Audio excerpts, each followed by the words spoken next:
Hello everyone, প্রিয় শিক্ষার্থীরা, তোমরা সবাই অনেক ভালো আছো।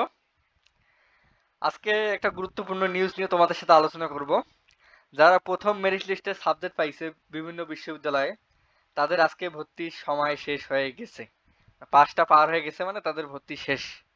এখন তোমাদের মনে অনেকেই প্রশ্ন জাগতেছে, যারা সাবজেক্ট পাও নাই তারা আসলে কখন সাবজেক্ট পাওয়া, মানে গুচ্ছের দ্বিতীয় মেরিট লিস্ট কবে প্রকাশিত হবে, এটা হচ্ছে মেইন কথা। এখন আমরা আসলে সেই বিষয়টা নিয়ে আজকে আলোচনা করব যে গুচ্ছের মেরিট লিস্ট আসলে কবে প্রকাশিত হবে, দ্বিতীয় মেরিট লিস্ট কবে প্রকাশিত হবে, এই বিষয় নিয়ে আলোচনা করব। তো আশা করি সম্পূর্ণ ভিডিওটা তোমরা আমার সাথে থাকবা, এবং ভিডিওটা ভালো লাগলে অবশ্যই আমার ভিডিওকে লাইক দিবা। যারা নতুন দেখতেছো অবশ্যই তারা আমার চ্যানেলটাকে সাবস্ক্রাইব করে দিবা। তো চলো, এখন ব্যাপারটা হচ্ছে যে ঈদের আগে তোমাদের রেজাল্ট দেওয়ার সম্ভাবনা অনেক কম। কেন কম তোমাদের বলি। বিভিন্ন বিশ্ববিদ্যালয় কিন্তু বন্ধ হয়ে গেছে, কিছু কিছু বিশ্ববিদ্যালয় এখনো চালু আছে। দেখা যাবে যে আগামী 2-3 দিনের মধ্যে কোনো কোনো বিশ্ববিদ্যালয় বন্ধ হয়ে যাবে।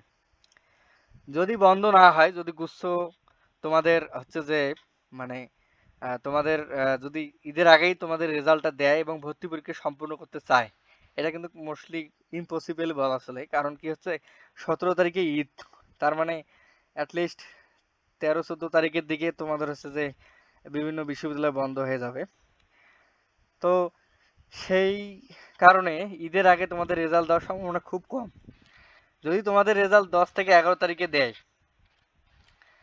যদি তোমাদের রেজাল্ট দেয় যারা দ্বিতীয় মেরিট লিস্ট আছো, তাদের ভর্তি সম্পূর্ণ ঈদের পরে করতে পারে।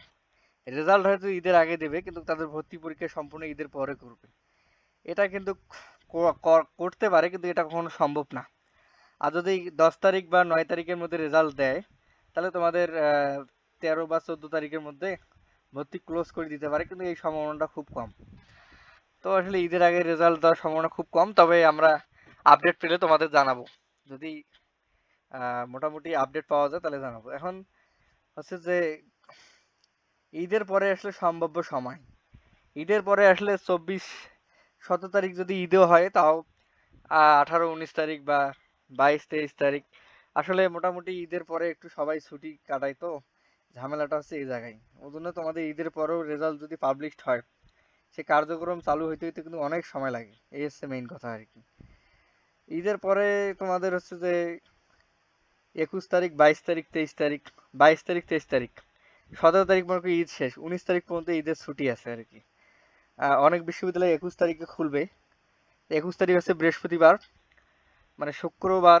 হয়তো তোমাদের 22 তারিখ হচ্ছে, দেখো তোমাদের 22 তারিখ হচ্ছে তোমাদের শুক্রবার, হ্যাঁ 22 তারিখ শনিবার, হ্যাঁ 21 তারিখ শুক্রবার, 22 তারিখ শনিবার। তাহলে তোমাদের রেজাল্টটা আসলে 23, 24, 25, 26 এই কয়েকটা তারিখের মধ্যেই দিতে পারে সম্ভবত। কারণ ঈদের ব্যাপারে সবাই কিন্তু ছুটি কাটাবে, কেউ আসলে এইগুলা নিয়ে আলোচনা করবে না আর কি। তো সেই জন্য বলা চলে যে তোমাদের রেজাল্ট প্রকাশ হবে 26শে জুন, এবং বলা চলে, মানে এইটা একটা ধারণা আর কি, এটা কিন্তু এক্স্যাক্টলি না। এবং কার্যক্রম চলবে হচ্ছে তোমার 26 থেকে 28শে জুন, সেটা অনলাইনে টাকা দেওয়া জমা।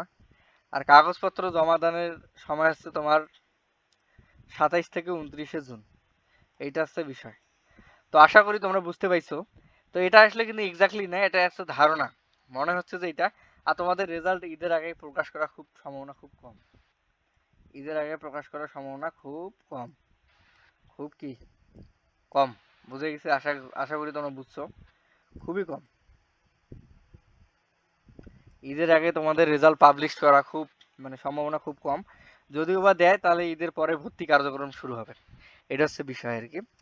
তো আশা করি আজকের ভিডিওটা তোমরা সবাই উপকৃত হয়েছো, এবং তোমাদের যে কোনো আপডেট আসলে আমি আমার চ্যানেলে খুব তাড়াতাড়ি পাবলিশ করে দেব। তো এ পর্যন্তই থাকো। আর অবশ্যই আমার চ্যানেলটাকে সবাই সাবস্ক্রাইব করে দাও।